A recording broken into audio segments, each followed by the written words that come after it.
Welcome back, Fantasy Endgame family, Fantasy Endgame baseball players. It's Wednesday. You know what that means.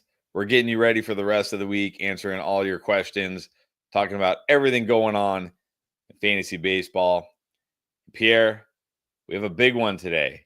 The return of a big name stud, which, look, I'm shocked, honestly. I'm shocked that he's already back. But apparently, Tommy John is not the killer it used to be because Spencer Strider, that's right, Spencer Strider made his, can't even say long awaited season debut because we're only in week 3 and he already made his debut. And he wasn't bad today. I mean, okay, he only went 5 innings, but what do you expect coming off? 5 innings coming off Tommy John's pretty impressive.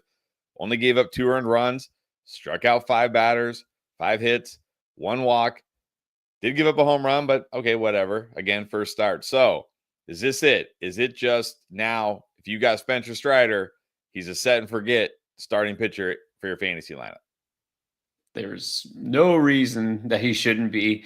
I almost was gonna say this might wind up being the best value pick in all of fantasy drafts if this holds up. But man, by the end, right before opening day, he wasn't as much of a value because people were starting to catch on. Hey, he's going to come back pretty soon. He's looking great, So his ADP really climbed in the last couple of weeks. But anybody who got him after pick 100, you're skipping and hopping, and you're celebrating now. You got yourself possibly the best pitcher in the majors, for a bargain. And yeah, 5 innings today, that's still pretty solid. They will probably kind of take it easy with him, but still, it doesn't matter. I mean, he looks great. He looks good. He's healthy. That's all that matters. So this is a huge win for anybody who took a chance drafting Spencer Strider. I can't even say a chance. I mean, there's always risk after injury, but like you said, it's not as big a risk as it used to be. So yeah, there's no reason to worry here. I mean, if he had gotten hit hard, if he, maybe had some shaky control, he didn't show any of that in the spring. So there was no reason to worry. So yeah, maybe we'll see the same Spencer Strider from before. There you go. If you drafted him and held on to him, you're feeling pretty good right now. And then I think we got another season debut today for the Yankees. Clark Schmidt, currently pitching right now. He's currently at 4 1/3 innings, 2 earned runs, 2 strikeouts, 4 hits, 1 walk. So I know he's not on the level of Spencer Strider, but are you encouraged here? Yeah, definitely not the same caliber, but still, Clark Schmidt is a guy who's about half rostered, half, I guess, drafted in about half of leagues and stashed for this. And again, you never know how long it's going to take for guys to come back, but he's back already. A very solid pickup. He is available still in some leagues, so that's why I talked about him. I don't even think it was last week. I think it was 2 weeks ago on the waiver wire video. Grab him now if you can. Stash him now. So I've liked Schmidt for a while. I remember several years ago, I had him in a dynasty league and I kept him, and he just had some injuries, and so it wasn't quite worth keeping. But he had his best season. The ratios were really low. Strikeout numbers are above average. I think it was like a 26% strikeout rate last year. Solid. So he's a solid mid-rotation arm. Definitely somebody who should probably stay on fantasy rosters the rest of the season. All right, there we go. There's the good news. You ready for the bad news? There's always something. Matt Shaw of the Cubs, somebody I know you were high on, a lot of people were high on. Not going to get much fantasy production for Matt Shaw for a while because he has been sent down after batting 172 with just 1 home run, 18 strikeouts to go with 10 hits. Not a good ratio there. And 4 errors on the season. So, is this it? Was that his chance? Or you think he'll get another chance later on in the year? How are you feeling about him right now? I mean, I understand doing this, right? There's no reason to worry too much because I mean, yeah, the Cubs want to win. It's understandable that they don't have to give a prospect as long a leash as some of these other teams. And I'm not worried, right? This is temporary. He will be back. I have a feeling, my guess is if I just say, again, assuming he hits in the minors as he had done all of last year, he lights it up in Iowa, I think he's back in May. So I'm stashing him if I can. I was super high on him. I did a whole video just on Matt Shaw this preseason. One of my favorite prospects. He still is. We cannot just all of a sudden say he's done. He's 2 weeks. He's done. This guy's a bust. People are ready to basically to shovel dirt on top of Jackson Holiday. Like his career is over. His career is not over. He's 21 years old. Like, yeah, I get it. He's off to a horrible start. I did drop Jackson Holiday in one league because I didn't have a lot of bench space. I did not need a second baseman. And you know what? I had to go after something else. I understand he might not help you right here, right now, but it doesn't mean that you have to give up on these guys permanently. Matt Shaw got his first taste. You know what? Didn't sit well with him. He'll be back. I'm not too worried. All right. And then let's talk about a team that's getting healthy. Let's go back to some good news, and that is the Reds. Although it is not helping them today against Bryce Miller, who is dominating them right now. But we've seen the return of Matt McLain after he missed pretty much all of last year. Well, he did miss all of last year and a lot of this year. Austin Hayes back. He's off to a nice start. And is that right? Their closer, Alexis Diaz, he is back for whatever that's worth. So, Reds, healthy. Ellie De La Cruz, I'm probably the one people are going to be most interested in because he was a top 5 to 7 pick in fantasy drafts, and he's been okay. As somebody who has Ellie De La Cruz, he's given me one monster game every week and duds every other time, which I guess in a weekly league is okay. Is this good for all the Reds, including Ellie? It's got to be, especially getting McLain back. You know, when he got hurt, everyone's like, here we go again, because like you said, didn't even play it all last year. But it was a short-term thing, nothing serious. This is going to be a huge help to Ellie, in terms of protecting him in the lineup. And look, actually, as we're watching this right now, he just got a single. So hey, maybe your boy will drive in a run here. Maybe he'll steal a base. Will Ellie De La Cruz actually steal a base? Anything's possible. I hope he doesn't, which, by the way, some people know we're playing each other this week in head-to-head endgame league. Look, McLain, you still have to be high on him. He was looking good at first until this recent IL stint. You got to have patience here. McLain should be a big boost here. But actually, I'm really interested. I want to kind of spread the word on Austin Hayes. I think guy that is going to be sneaky good this year.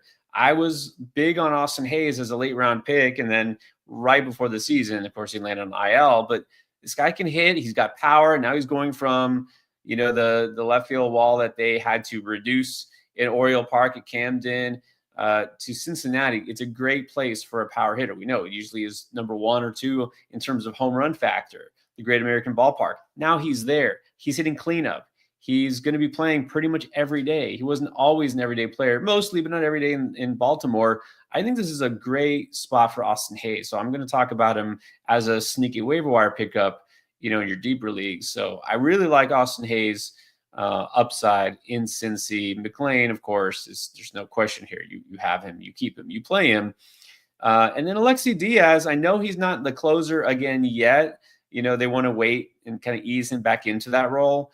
But let's keep in mind, he was the guy, and I think he will be again, as long as he harnesses his control. So I do think Diaz can get you some saves down the rest of the season, because they don't really have another guy for sure. We didn't even know who was going to be, and it turned out being Pagan just because he's the veteran. He's the most consistent. He's been solid. They don't want him. They don't want Pagan to be the closer, right, all season. That's not the ideal situation here. It's going to be Diaz again, as long as he, stops walking people. That's a big if. It's a big if. Yeah. All right. Well, there you go. That's kind of the biggest news so far here in week 3 of the fantasy baseball season and the baseball season. But of course, there's more to cover, and you've got your fantasy teams, and we want to help you out. So as always, remember, we will answer as many questions as we can. We'll be here for about the next 50-ish minutes, depending on how busy we are, how many questions we get. If you don't want to wait, if you're impatient, you want to jump to the front of the line, you can drop that super chat. Or if you'd like, last week we had some people like Eddie and Anthony and others that just for feeling generous and wanted to say thanks, drop that super chat. We greatly appreciate that. We enjoyed our lunch, Eddie. Thank you so much. Not a requirement, of course. And also, let me remind you, if you haven't tried Underdog Fantasy yet, I don't know what you're waiting for. Go to Underdog Fantasy, use promo code ENDGAME because they have MLB picks every day of the season, which is every day. Like literally, it's every single day. So you can get your fantasy fix every day of the season outside of your regular head-to-head leagues or roto leagues or whatever you do. Not to mention, if you do join using promo code ENDGAME, you're going to get a free pick. So you win right off the bat and up to $1,000 in bonus cash. All right, with that out of the way, and you really crushed me with Ella De La Cruz. I thought he got a single. He struck out again. Again. He'll be all right. Anyways, let's get to your questions. This year's Julio Rodriguez. What was I thinking? All right, Tyler Durden. Tyler Durden, first question, and he's got a keeper points league. 14-teamer. He was offered Tyler O'Neill for 2 years. That's interesting. How does that work? Landon Rope for 3 years. And a 2026 round 3 draft pick for Riley Green for 3 years. That's interesting. So you keep them. So you have to keep them? That is interesting. This is an interesting keeper format. All right. So Tyler O'Neill, Landon Rope, and a round 3 pick or Riley Green. Which side do you want? This is it's one that's gonna have to make me ponder for a minute. All right. O'Neill, solid. He's not a straight up replacement for Riley Green, but it's 2 years. Tyler O'Neill's fine. I'm not a big Landon Root guy. I know he's got some potential, but to me, he's not someone I'm actively seeking in a dynasty league, even or a keeper league. I think he's fine, but he's not moving the needle a whole lot. Okay, so the round 3 pick, this is the thing. I don't know how it's a 14-team league. And normally I'd say, okay, a round 3 pick with those other guys, that might be enough, but it's a 14-teamer and you have, it seems to me, a good amount of keepers, because you're not saying you only get 3 keepers. You're saying that you can keep them for a limit of 3 years. My guess is in this format, if let's just say hypothetically Riley Green was out there, in the draft, right? His contract's up and he's available. He's not making it past round 3. I'm high enough on Green in this format, deep as it is. And again, I'm not like crazy high on Roop. I'm gonna keep Riley Green. That's what I would do. All right, there you go, Tyler. Thank you for that. Interesting format there. This is going to be a thing. All right. This is like this our thing. This is not like our thing. Okay, is that supposed to be Freddie Freeman? Is that who it is? I don't know. I don't know. Okay. That's like a skibbity toilet thing. This is pretty funny because if you don't know, the rumor was that Freddie Freeman hurt himself waffle stomping in the shower. If you don't know what that is, Google it. I'm not going to say it on here. But I think that'd be really funny if you had a picture of Freddie Freeman there. But anyways, all right. Speaking of Matt McClain, we got a trade question here. Matt McClain for O'Neill Cruz. Who do you want? This is pretty close. I can tell you just off the top of my head, preseason ranks, I had Cruz higher. If I can get Cruz, I think I'll still take Cruz. I mean, both guys have had some minor injuries this year. McClain is clearly the higher injury risk. I still prefer Cruz, but it's close. All right, so slightly prefers Cruz. Thank you for that. All right, Roxana, welcome back. She traded Luis Castillo for Luzardo and Lawrence Butler. Also traded Edwin Diaz and Matt Shaw for Bryce Turang. Did she win these? Wow. Okay, first one, I do think you won. I don't know if you saw, you remember, but I had Castillo on my preseason bust list. Not that I thought he would completely fall apart, but when I say bust, I mean relative to where they're being drafted, expectations, etc. I think he's going to take another small step back. And again, there's no victory lapping after 3 starts. But I will just say Castillo just came off another kind of lackluster start. I mean, he's got his ERA at 4.22, his WHIP at 1.41. The strikeout rate is 19%. I don't think that's necessarily going to last exactly that way. But again, this is why I was kind of out on Castillo. Luzardo is no sure thing, but you got Butler and Luzardo. You've got much more upside. I think that's a pretty big win. I don't say huge win, but I think that's a win. Diaz and Shaw for Terang. Well, Shaw right now is pretty useless, so I think that's fine. Look, Diaz, I'm not out on Diaz. You know, he's still one of the better closers in the game. But if you're trading a closer to get a solid second baseman, I think that's fine. I don't know that that's a clear win. I think that's a good trade if you improved at second base. And if Shaw was your everyday second baseman, well, then clearly you improved. Now, trade Terang to get Chisholm, you're going to have to give more than just Terang. No one should be giving up Jazz just for Terang. So you're probably going to have to pair him with somebody. I don't think it would be unfair to put Terang and Butler together to get Chisholm. You might not want to do that, but that might be what it takes. Or if you have somebody comparable, you know, another outfielder who's solid but not a star. But yeah, I don't think anybody's probably not going to take Terang straight up for Chisholm. If you can do it, great, do it. All right, Roxana, thank you for that as always. And here's a good one from Eddie. Eddie always has the tough, good question. But this is a good question. Pretty like a general question, right? Where do you go? Don't ask me. Okay, so you say hello, Pierre and Chris. Don't ask me this question. This is for Pierre because I have no idea. I don't find out a guy's hurt until I get the Yahoo notification. Where do you go to look when you want to find out when an injured player will return? Is there a site out there that's more accurate than others in predicting correctly? That's a good question. Good question, Eddie. Good question. So out of the sites I use the most, the one that I typically look at that actually has some sort of an injury estimation is Fangraphs. I'm sure everyone is probably familiar with Fangraphs if you follow baseball.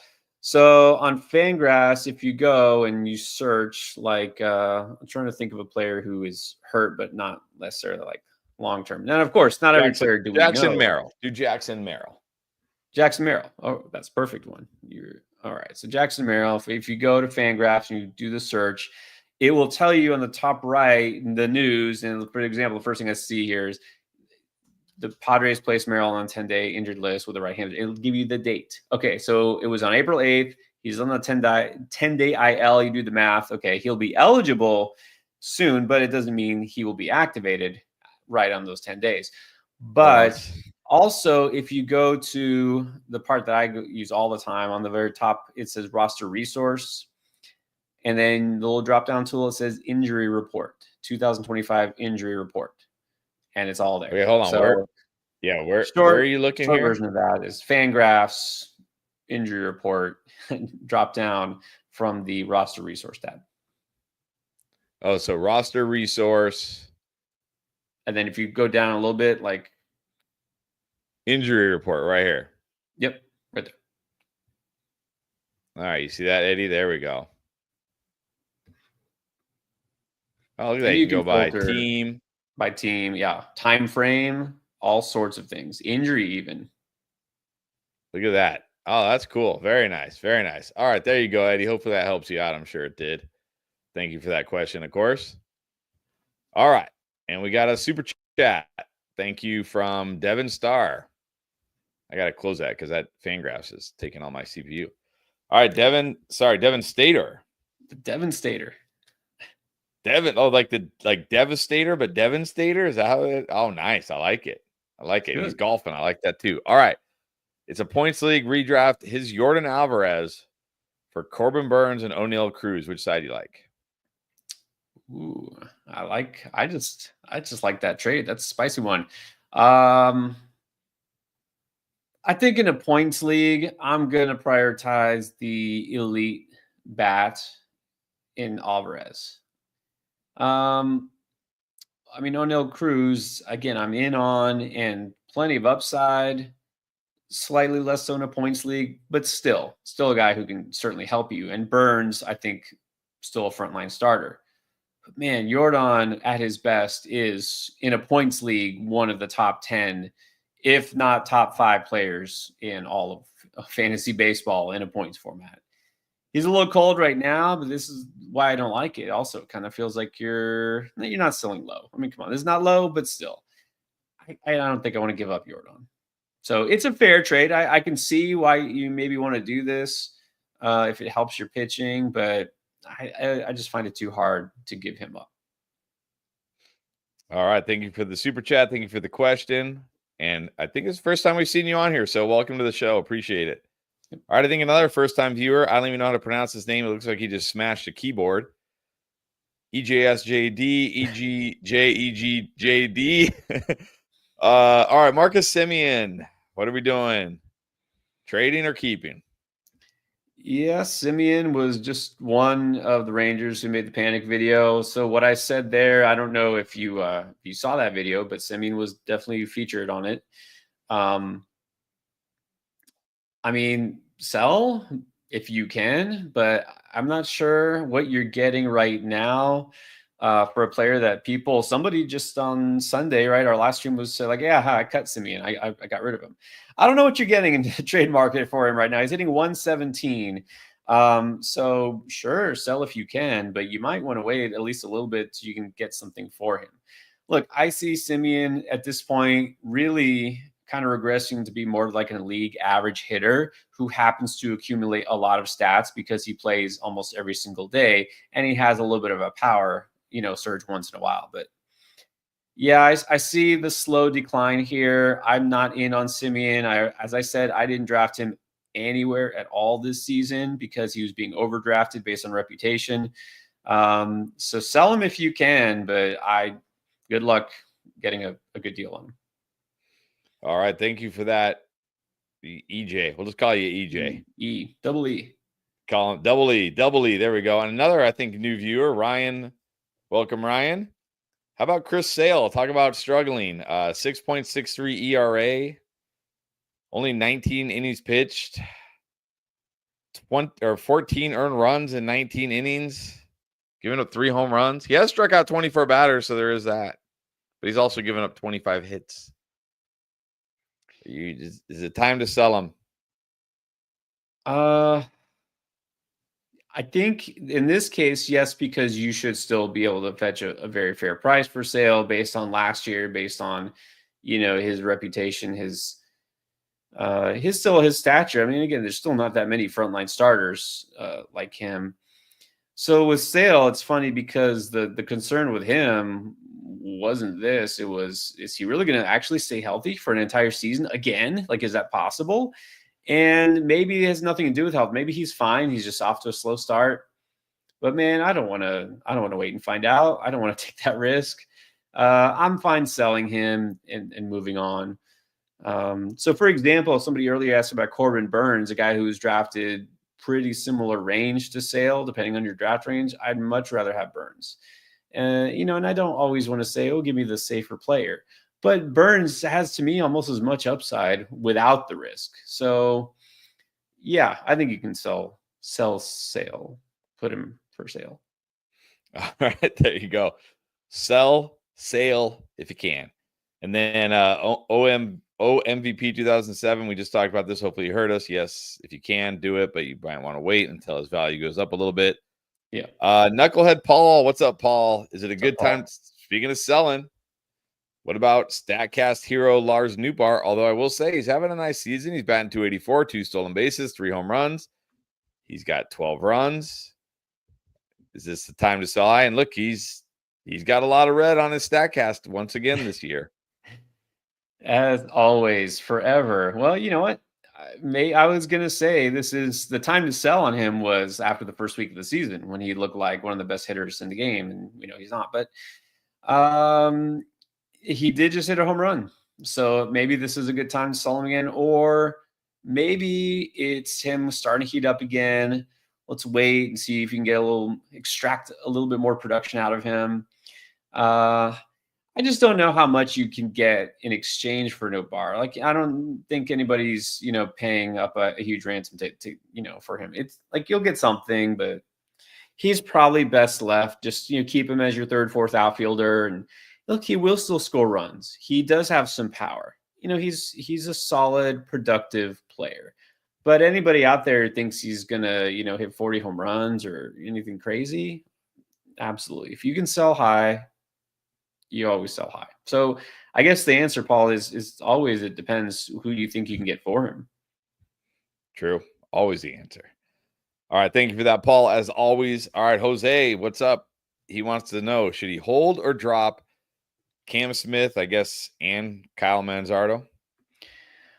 All right, so Manzardo for me is easy. It's a hold. I have him also in actually our league.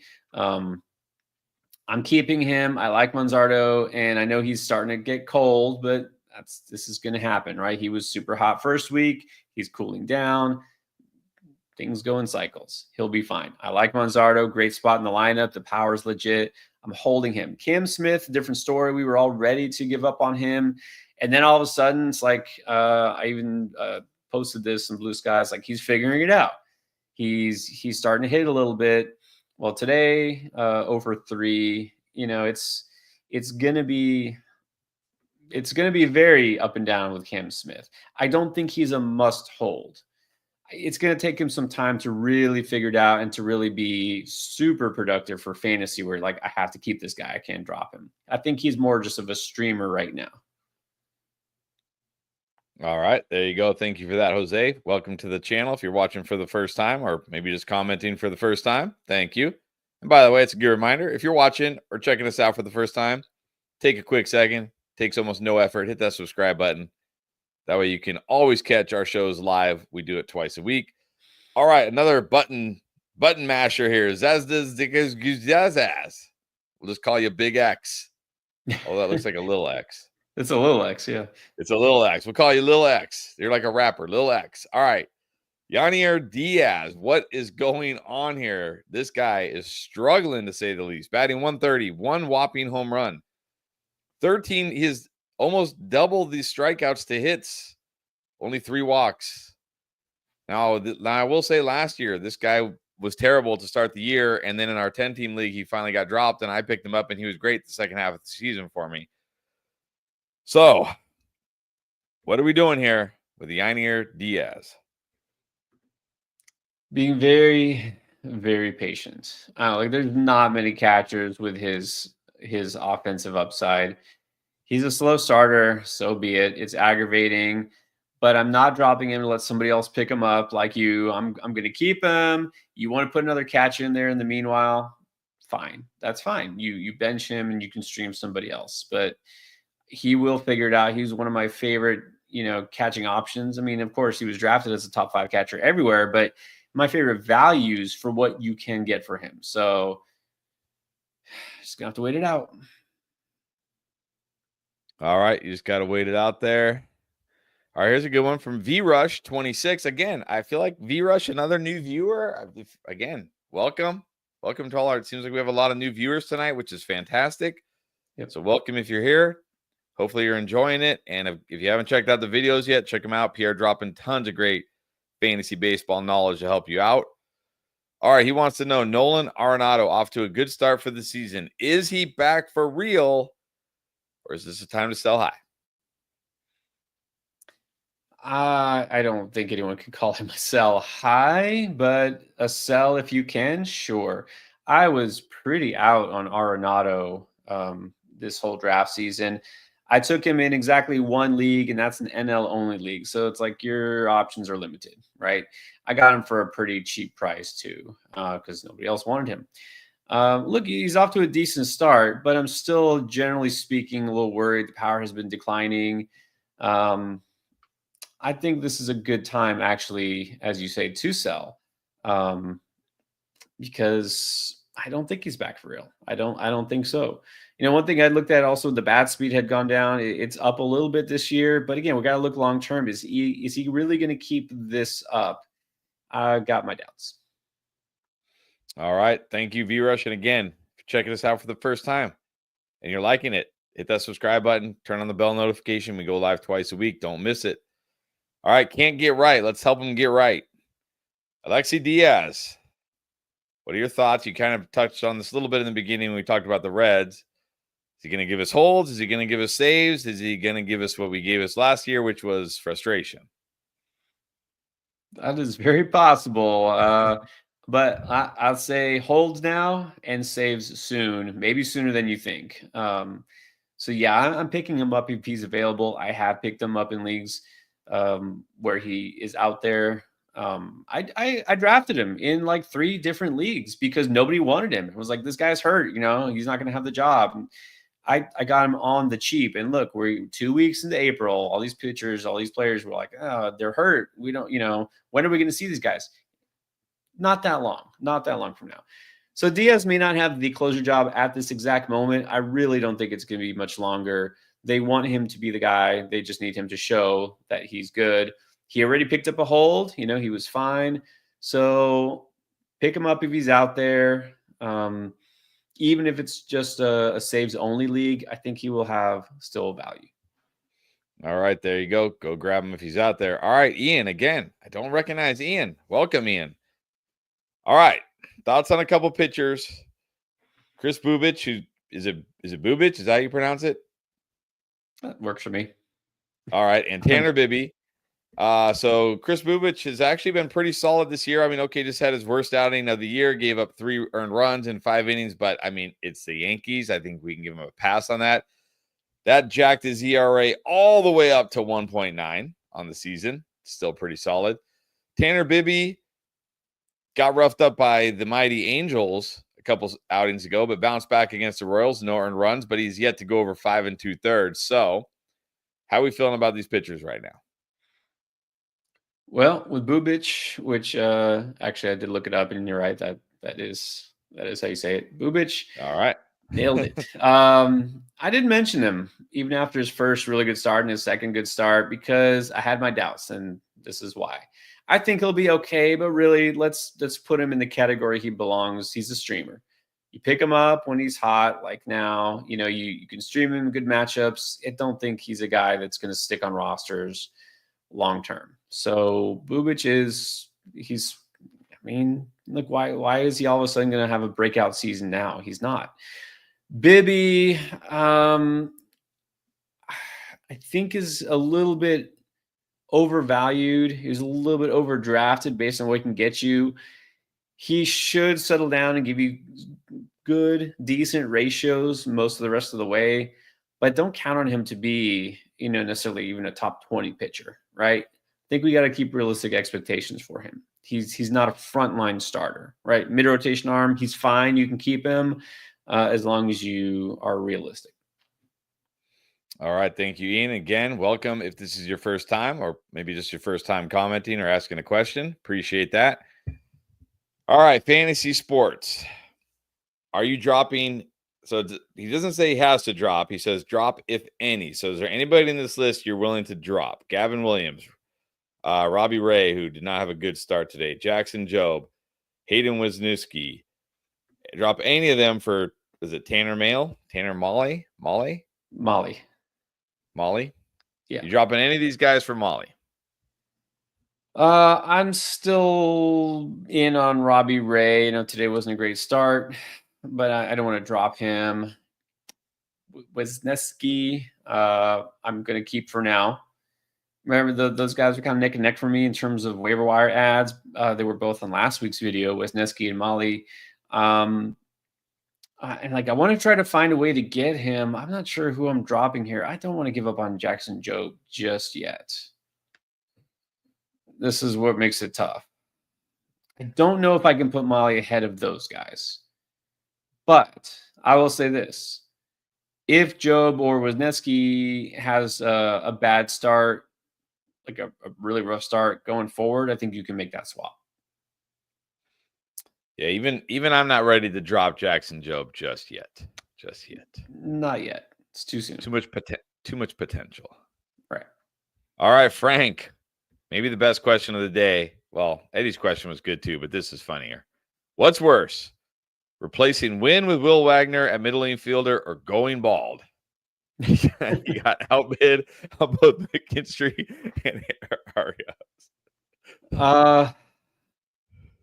Well, I can't speak from experience there yet because I don't have Mason Wynn.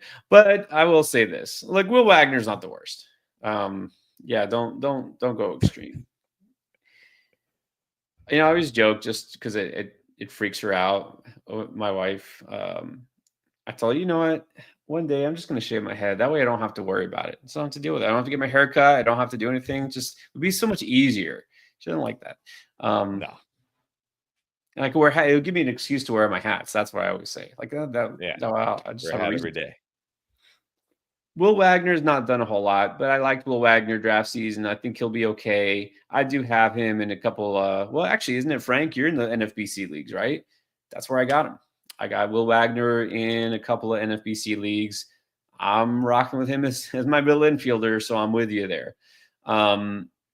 I think you're going to like Will Wagner better than McKinstry and Arias, anyways, long term. I mean, those guys they're just utility players. That's all they are. So it's not the worst thing. All right, there you go. Thank you for the laugh, Frank. Appreciate that. All right, Anthony wants to know: do you think Hayden Birdsong will replace Roop before the All-Star break? No, I don't. A couple things. So Birdsong actually just had a not so good appearance. He gave up a couple runs in an inning, but I saw something. There was a lot of thought he would be in the rotation, but I think it was Melvin. I don't know. I have to go check. I'm pretty sure saying they like him as a reliever, like very specifically, they like him in that role, which means they don't view him as a starter. I don't know why, but maybe they think he's not ready or what it is, his repertoire. I don't know, but it doesn't sound like they want him in the rotation. I don't think he's knocking down the door either. So I don't think this happens. All right. Doesn't sound like it. All right, Harry Brooks, what's up? Wants to know what's going on with Max Muncy? I think the Dodger Max Muncy. Any concerns going forward? Yeah, if it's the Oakland Max Muncy, not much. He's just there. But the Dodgers Muncy was last week, about a week ago. Talked about on Panic Video, and the panic level for him was exactly in the middle. He's about a 5. Like he's fine. He'll be what he always is. Like he's cold now. He'll heat up. He'll probably bat like 230, but he'll somehow end up with like 30 home runs, and he'll be fine. All right. Speaking of more than fine, Kevin Gausman, who I shouldn't say he looked terrible last year, but looked pretty bad, has been tremendous. Yep. So far this year. Pitching to a 2.49 ERA, 20 strikeouts in 25 innings. And he's gone 6 or more innings in 3 of his 4 outings. So what are your thoughts on him? And Jacob wants to know, he was offered Torkelson for him. His pitching depth is solid, so he can do without Gausman. Is this fair? Oh, that's interesting. Like my thoughts on Gausman are clear. He's back to being what he has been. Last year I think was a blip. Remember in spring he had an issue. Didn't keep him on the IL, but remember we were all worried at the very first week of the season that he was going to be on the injured list the first week, and he didn't. But he didn't look like himself, and for a while he didn't look like himself. His velocity is back. He's fine. I think we're going to see good old Kevin Gausman. Now Torkelson is interesting because we are now seeing for the first time, like, oh, this is what you're supposed to do when you're a former number 1 pick. This is we've been waiting for this. Is this going to last? I have no idea. I hope it does. And if it does, then you'll be fine doing this. Am I ready to give up Gausman for Torkelson?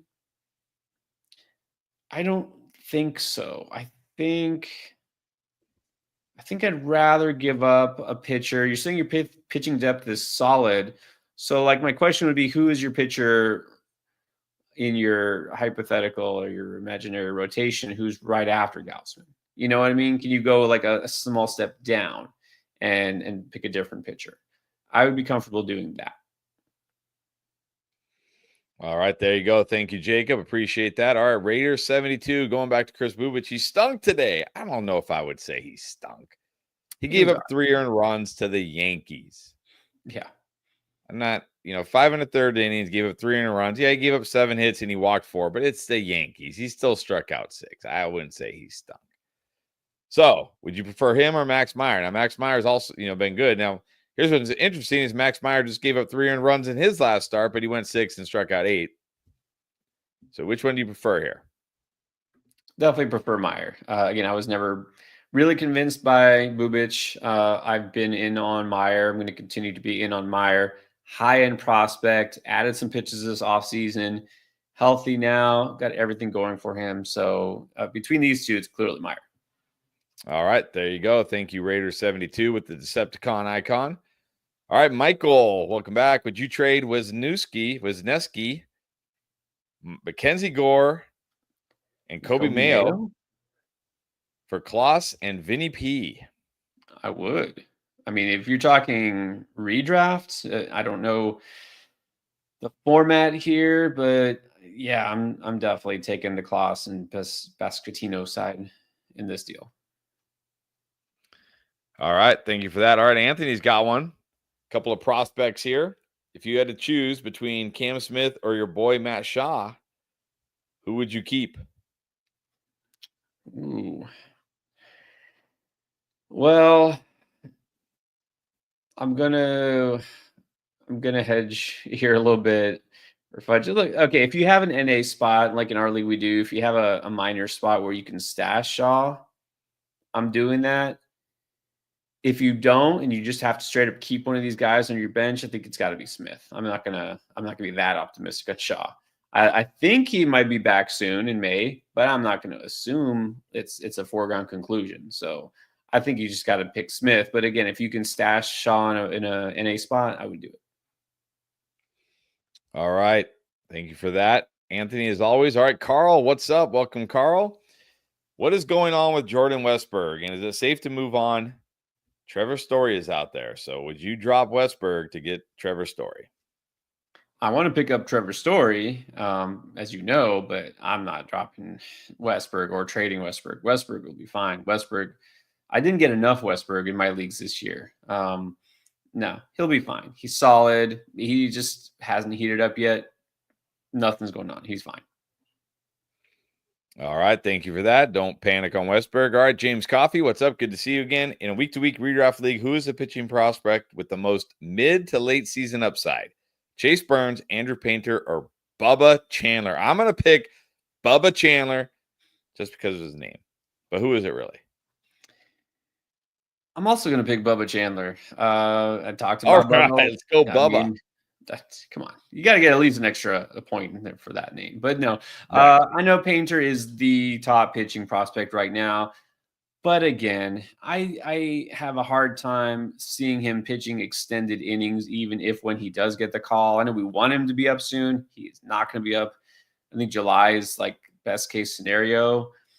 And maybe Bubba doesn't come up before then either. I think he will, but even so, you're like, okay, fine. This guy debuts a few weeks earlier. Who's going to be better? I still think it could be Chandler. He is ready. He looks MLB ready, and the Pirates definitely have a spot for him. So I'm going Chandler. Burns, Burns is good, but no, I don't see him contributing much this season. I'll tell you who might be better even in Cincinnati is Chase Petty. But I still put him behind Painter and Chandler. All right, there we go. Thank you, James. And then Frank's got another one. All right, Mike Clevenger designated for assignment. Who will be the closer for the White Sox? It doesn't matter. That's the real question. Does it matter? It might not. The one guy I kind of had my eye on was Jordan Leisure. I don't know how to say that one.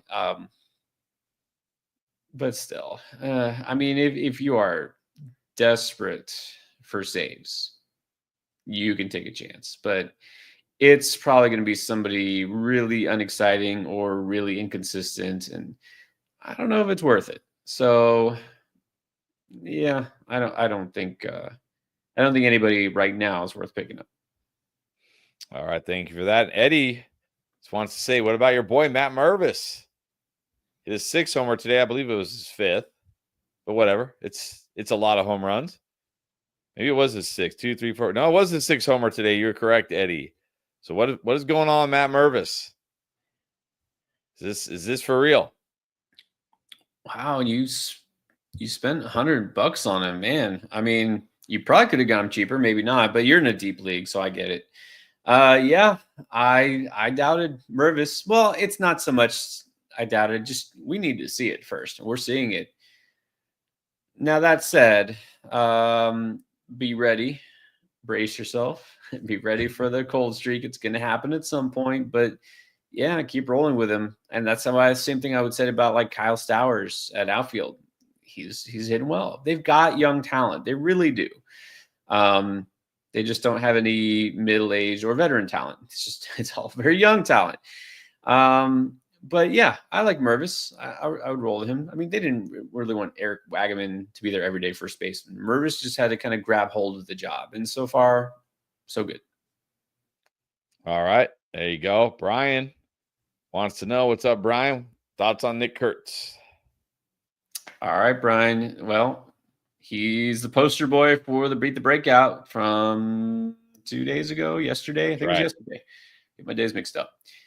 Yeah, so what I said, if you want the short TLDR version, I don't expect them to be up right now, like everyone else just assumes, but it can't be much longer.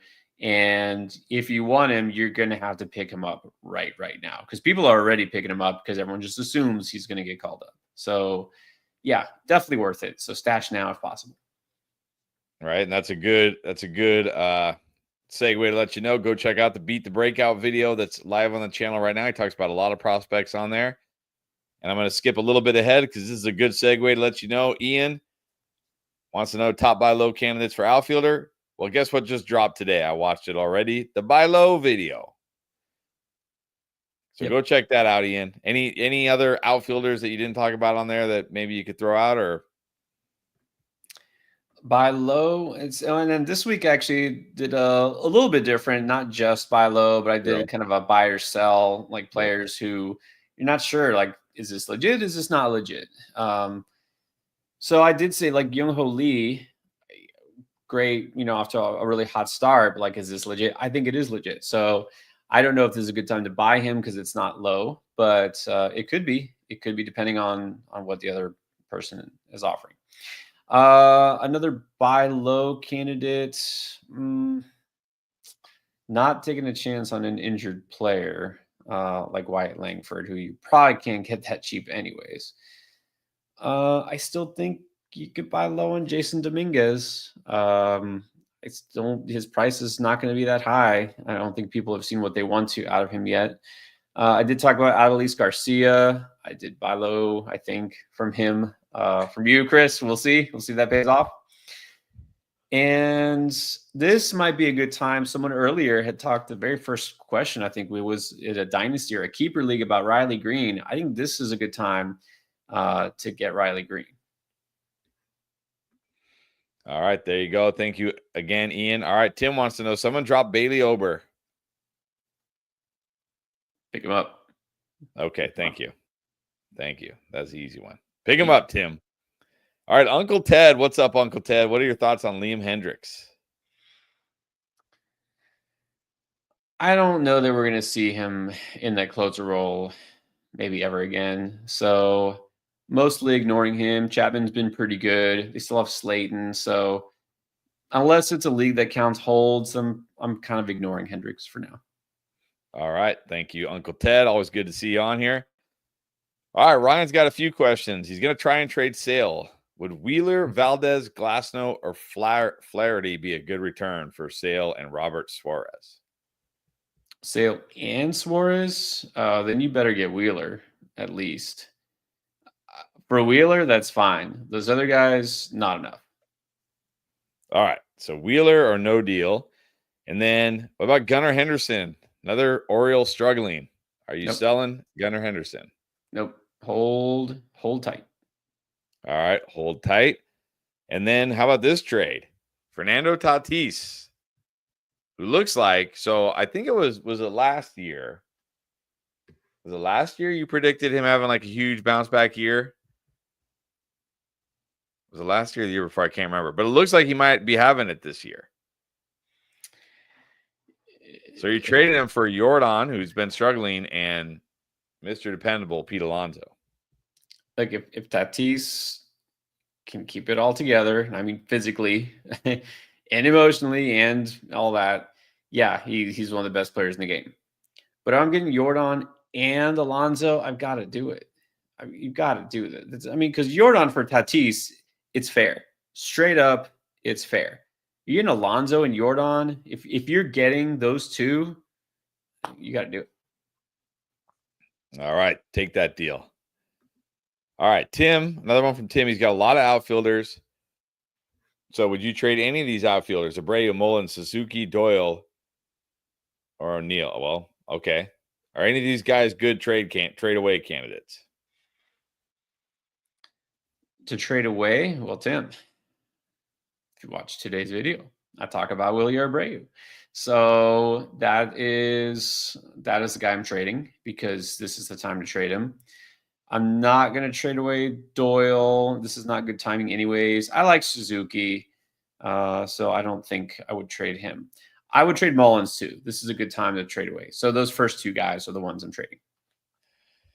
All right, this is an interesting question from F, and I say interesting because I almost picked up Will Warren to stream against you, but I couldn't do it. I didn't feel like he was quite stream worthy yet. But after tomorrow, I may regret that I didn't do it. So, what do you think? After tomorrow, will he be worth an ad? I don't know. Well, Warren is an interesting guy. You know, the arm talent is there, but is the control there yet?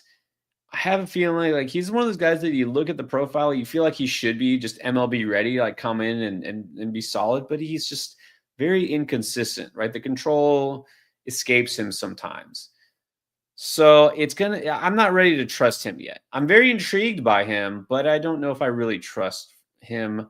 Even after his next start, if he's great, I think I still feel like I can't put him as more than just a stream in good matchups type of guy. Yeah, I'll say there's two things that made me not pick him up. Number one is he's yet to go more than 5 innings in a game. And number two, they're in Tampa Bay, which, I mean, I call Yankee Stadium a little league field. That's a little league field. So, yeah, that scared me tomorrow. But we'll see. We'll see. All right, this is an interesting one from V-Rush. Jason Dominguez, Dylan Cruz. You can only roster one of these. Which one is it? This would have been a really tough call before the season, but I think your decision has been made for you. You know, until we see Dylan Cruz do something, got to keep Dominguez. But look, I like Dominguez. I'm a little higher than most on Dominguez anyways, so keep him. All right, then Ryan with another one. What are your thoughts on Roki Sasaki? Is he going to be fantasy reliable soon? Reliable might not be the best word, but valuable. He will be valuable in spurts. I will say I like him much better in a league that uses wins as opposed to quality starts. He will still be volatile, but he will also be valuable. But I'm not sure if that's reliable, if that's what you're going for. If you're going for a floor and like a sense of comfort, he's not going to give you that. Okay. All right. Thanks again, Ryan. All right. ED3D, what's up? Any opinions on Quinn Prester? Is it too early to move him up the rankings? No, actually, I had my eye on Priester when he got moved to Milwaukee. You know, he's also a guy, he's only gone 5 innings, I think each of his first 2 starts. He's a former, pretty high prospect and, he's moved around, didn't quite pan out, but I think he can be solid with the Brewers now. But again, like I said, in a quality starts league, in a points league, not going to be as valuable. He's a guy who doesn't have a super high ceiling for me at this point. I don't know if there's like a next gear that he's going to reach, but I think he's serviceable, but really mainly in deeper leagues. All right. Thank you for that question. And thank you for being here. Appreciate that. All right. James Coffey with another one. Who do you value more in a week-to-week categories league? Vlad or Tatis? What's going on? Wow. Both? It's a toss-up. I mean, I don't know how you can really pick. I mean, obviously Tatis gets you steals and Vlad doesn't, but I also did pick Vlad as my AL MVP preseason. I mean, they're both super valuable. The one thing here, talking about reliable, consistent, and all that, Tatis at times will look far better, but he's also far riskier. So And I do think I give the slightest of edges to Vlad. All right, slight edge to Vlad. Interesting. So I've been Barely. putting buy low out on Vlad. Maybe. Hmm. All right. Brad Jordan. What is up, Brad? Pete Crow Armstrong is showing power. Yes, he snatched the home runs from me last week with that Sunday night home run. Is it sustainable? Or is he just, on that home run surge right now? It is sustainable because you know what? He's not gonna necessarily go for 30 home runs, but I could easily see him get up to maybe, 20 plus 25. Yeah, he's got some power. He's so fast that we forget, oh yeah, he also has power too. But that's the thing, is he's gonna be among the league leaders in steals already. Any power he gets you is almost a bonus, but he does have more pop than people realize, and he's scoring runs in that offense. I'm big on PCA, if you didn't already know. So I think it's sustainable, to an extent. All right, there we go. And then we got a super chat from Anthony. Thank you so much. All right, would you drop Matt Shaw for the recently called up Logan Henderson? Well, you know what? And I'm glad you asked the same thing, because Logan Henderson, I almost wanted to lead with him and talk about the fact he got called up, which I did.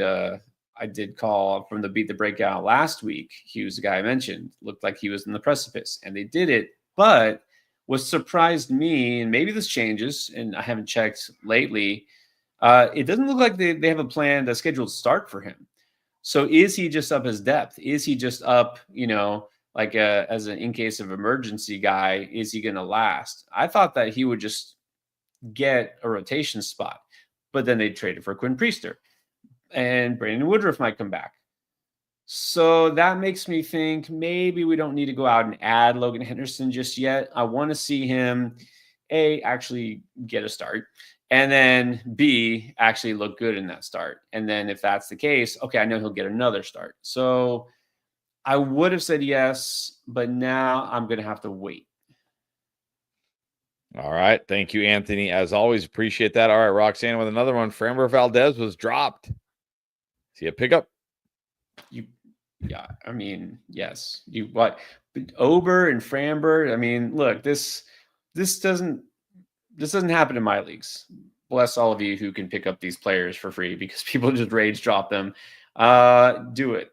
Absolutely do it. I don't know why anybody would drop him. All right, and then a couple people excited for Bobby Miller tonight.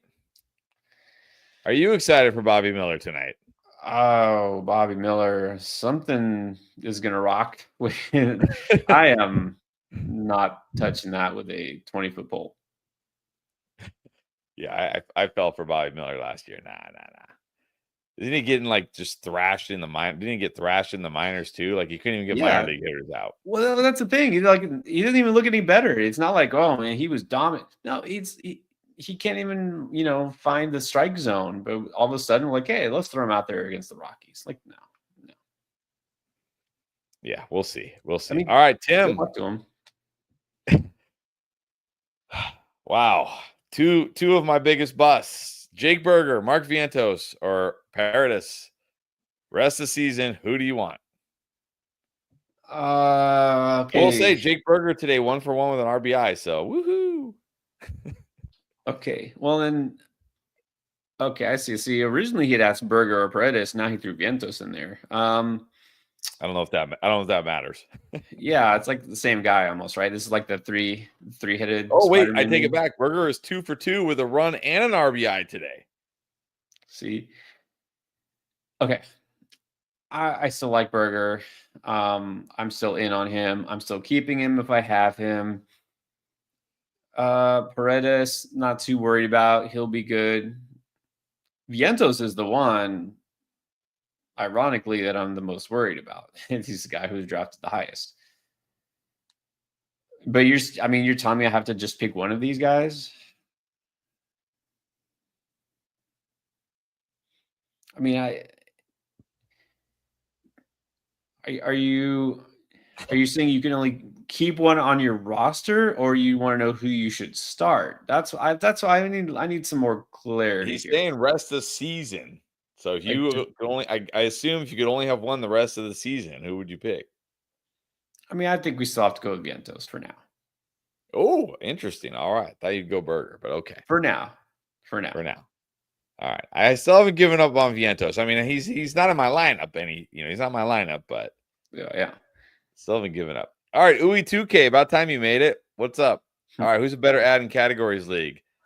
Angel, worst umpire in history, Martinez, Christopher Morel, or Dylan Moore? Yeah, Angel is doing a couple of things, but I'm not too interested yet for fantasy.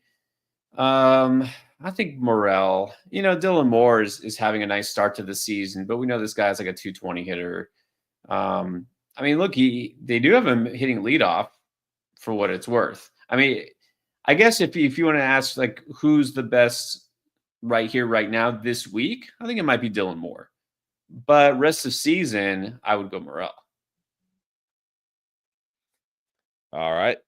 Go with Morel. I drafted Morel and then dropped Morel. Am I going to regret that? Probably not. Okay. All right, good. All right, back to back. He was literally my last pick. Back to back. How long are we waiting out Tristan Casas and Marcus Semien? We talked about Marcus Semien a little bit. Have not talked about Tristan Casas. At what point do they become droppable in a 12-teamer? What about a 10-teamer? I'm waiting out Tristan Casas as long as I possibly can. Not droppable yet. Semien, really, you shouldn't drop him yet. I'm going to try to trade him, although good luck doing that, but I don't want to drop him yet. In a 10-teamer, I mean, look, who's your other option? If you have a solid second base option, which you might in a 10-teamer, I guess you could. I guess you could do that. I want to hold out a little longer on Casas, though. All right. Thank you for that. Back to back. Welcome. All right. So let's just help Ryan. Ryan said that his league mate. What? No. Okay, we'll do V-Rush first. Sorry, Ryan, your thing went up. He's looking to trade away Trevor Story.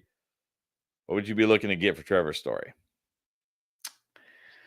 Well, as I said in today's video, I'm not looking to trade away Trevor Story. I'm looking to try to buy low if possible, although he's off to a solid start. I mean, I wouldn't trade him away. If you want to, if you have maybe too many infielders or something, okay, like fine. I'm not saying he's untradeable. There is clearly injury risk, all right, obviously. I just don't feel like you're necessarily going to get comparable value for him.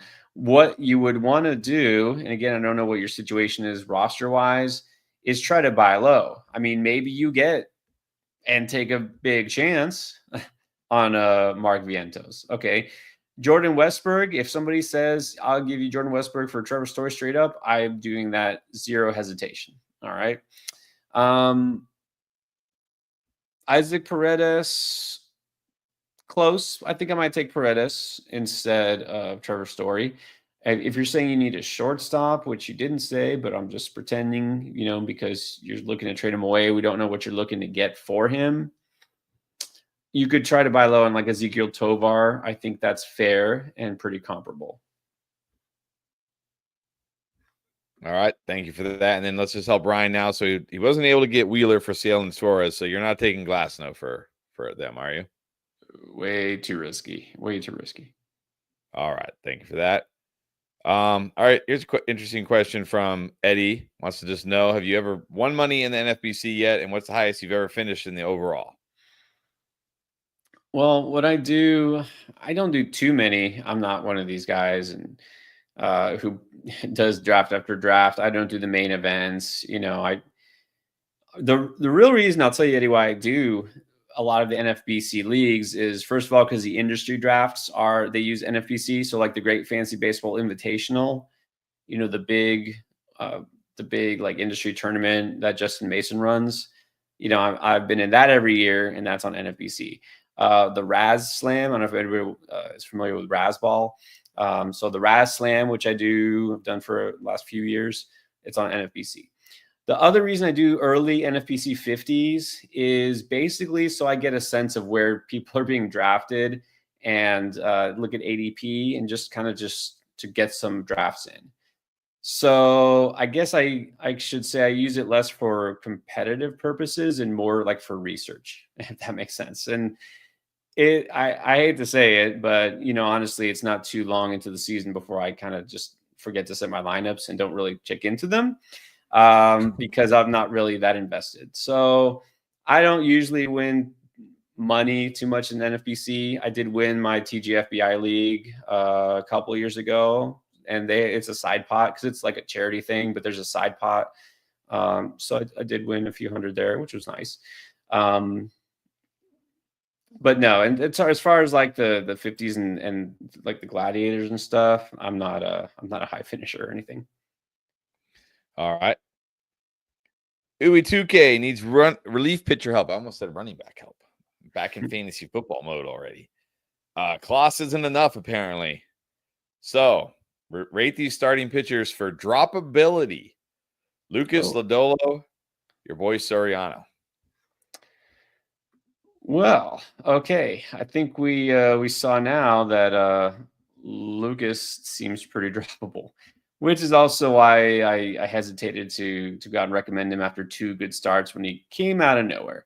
So you can drop Lucas. I know Soriano wasn't great today. It was another kind of a down, but overall, look at his season stats are pretty good. He'll be fine. I'm keeping Soriano. I'm dropping Lucas. Lodolo's in the middle. All right. There you go. Thank you. All right. This is an interesting one. Durf Boy, what's up? Traded away Jung-Hoo Lee for Jackson Merrill. Did he fleece him? Fleece accomplished. I mean, I like Lee, but come on. Someone gave Jackson Merrill. This is but Jung-Hoo Lee is playing and doing well, and Jackson Merrill's hurt. So, I mean, yeah. There's this thing called recency bias, or maybe your buddy is not overly experienced in fantasy, but unless Jackson Merrill winds up missing like another month or 2 unexpectedly, this is a fleece. So well done. All right, well done there. And then Roxana clarifying it was not Framber Valdez, it was Ronel Blanco. Yeah. Oh, okay. That makes more sense. I dropped this guy. I haven't looked back. Come on. Yeah. No. I kind of was probably overly optimistic on Ronel Blanco this offseason. Nah, he was dropped because he wasn't good again. So you don't need to add him. All right. And then James Coffey again wants to know if his team has a surplus of shortstops, would you drop Jacob Wilson for Nick Kurtz? Or would you try to trade Miller? If there's any value for a decent pitcher who's struggling, is that Bryce Miller or Mason Miller? Yeah, good question. Which Miller? Which, by the way, I know how tilting it is because you had Bryce Miller go against me, who threw a gem, but only got to pitch 5 innings. And since you mentioned it, I'm more okay. I looked into this because he was pitching, and I didn't look at it just because of our matchup. Because somebody was asking something about somebody in that game. I don't remember. It was because of McLean, right? The Reds. He not only hadn't given up any runs and only a couple of hits in 5 innings, he'd only thrown 78 pitches. There was no reason to pull him after 5 innings, like no reason. So you're lucky in that sense. True, but you got a little lucky with Brandon Pfaadt because they pulled him after 5 2/3, because this is what frustrates me. A guy's pitching, okay, and I totally understand being frustrated by Bryce Miller. Bryce Miller should have absolutely had a quality start today, 100%. A guy's gone 5 2/3 innings. He's been great. One dude gets a hit off him, or he walks one batter, and it's like, okay, no, that's it. That's it. The floodgates are gonna really, like really. Yep, that's what happened to Brandon Pfaadt today. 5 2/3, looked great. Gave up like a hit or a walk, and nope, bring in the reliever. Nope, bring in the reliever. It goes both ways. I'll just tell you though, it's less aggravating than wins, where just a guy will be just dominant for like 6 or 7 innings and not get the win because some random reliever comes in and blows it for them, and then vice versa. So at least it's. But I will say this about Bryce Miller. He's yet to go 6 innings. Is this a managerial thing? Is this where the coach is just never going to let this guy go 6 innings? I don't know why. I mean, there's no reason because he's not coming off an injury. He was fine last year. It's not a thing. There's no reason. So I don't know, but I know I'm pissed. I know that. Yeah, you needed that quality start for sure, but I didn't get any quality starts today either, so you're okay there. All right, V Rush. I just saw you just picked up Luis Severino. So who's more reliable going forward, Luis Severino or Jose Barrios? I hope Severino's more reliable this week, but it should be Barrios for sure. Severino will be up and down. Yeah, I only picked him up because in our league where everybody knows exactly who I say you should be starting and streaming and picking up, 12% owned, 18% owned. Not in our league. They're gone. They are not. I know. Andrea's on here. Andrea, I could not believe I went to go pick up Rodriguez. Yep. Eddie Rodriguez. And you already had him. Well done. Well done. Yep. Well done. I was shocked. I couldn't believe it. And then we'll end with this because we used to, we are basketball. I know this is a baseball channel, but we are basketball fans to some degree. Probably not quite as big as basketball fans we used to be. I know I'm definitely not. Ryan wants to know who we're rooting for in the NBA playoffs. I'm obviously rooting for the Lakers. Are the Heat in the playoffs? I don't know if you count it as in the playoffs. It's the play-in game. Oh, They're like the 10th seed, which even shocked me. I was like, how did they even get that? Man, what a horrible season. But anyways, it's the Heat. Although at this point, why bother? Like just one done, just lose and call it an off season. Like go enjoy. All right. So let's assume the Heat don't make it through the play-in tournament. Is there any team you're rooting for to win the NBA? So again, being a Miami guy, I'm a lifelong Heat fan. So it's the Heat are my team. When the Heat lose and if I had to root for another team, I wouldn't. I hate all other teams that are not the Miami Heat or the San Antonio Spurs, who are clearly not in the playoffs. But if you forced me to put on the hat of another team that I had to root for that was not the Heat or the Spurs, I probably still wouldn't do it. No. So nobody. So I'm Lakers and he's nobody. Heat or nobody. I'll go for the Lakers. I used to be a Lakers fan like when I was little, so I'll say Lakers. What would be great? Obviously, I'm a Lakers fan, so of course I want the Lakers to win. But what would be great is for LeBron to get another ring, of course, and just because the fact that the Mavs traded a top 5 player who's 25 years old, they deserve to watch Luka get a ring. This is true. I'm okay rooting against Mavs I don't mind Luka. Luka's fine. I don't care. Whatever. Yeah, I guess I would go for the Lakers. I used to be because this is, dating ourselves. I started watching the NBA before the Miami Heat existed. The Miami did not have an NBA team, so I was a Lakers fan. Magic Johnson, James Worthy, Kareem, of course, Oh, well. All right, so maybe they'll make it. And then Dirt Boy, thank you so much. Appreciate that. And then we'll end with this because it's always fun to end with a rage drop. Good Joe. Rage dropped Robbie Ray after today. Couldn't even go 5 innings. Yeah. Picked up Kurtz. We've all been there. I get it. He's not like a completely undroppable must hold. That's fine. All right, everybody. Thank you so much. It was a lot of fun as always. Had a great time. Pierre did a great job answering all your questions. Again, if you haven't checked out the channel yet, if you were new today, just checking it out for the first time, and you liked what you saw, hit that subscribe button, click on that bell notification, hit that like button, and go check out the channel. There's videos out there. I think we got Waiver Wire coming out Friday, right? Waiver Wire Friday. We've already got panic meter out there. How panicked should he be on these guys? Beat the breakout, those prospects. You know how baseball is. Prospects always getting called up. Buy low. I guess it wasn't buy low. It was like buy or sell, I guess, was the theme of today's video that just dropped. And of course, we got Waiver Wire on Friday. And of course, we will be back here on Easter Sunday. I believe so, right? We're going to be here Easter Sunday. Good question. We should try to do something on Sunday. Got Easter stuff going on, but I have to figure out the time. But I'm going to try to make it happen on Sunday. All right, we're going to try to make it happen on Easter Sunday, so check that out. And we got time for one more, right? Hunter Green for Kyle Tucker. Did Jared mess up? No.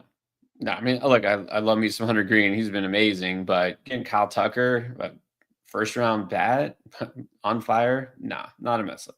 All right, good job, Jared. All right, so we'll try to be on Easter Sunday. We don't have an exact time yet, but definitely we'll be on, and check out the videos. And of course, like I said, subscribe, click that bell notification, and we will hopefully see you guys on Sunday. If for some reason we don't, have a happy Easter, everybody, and we'll see you next time.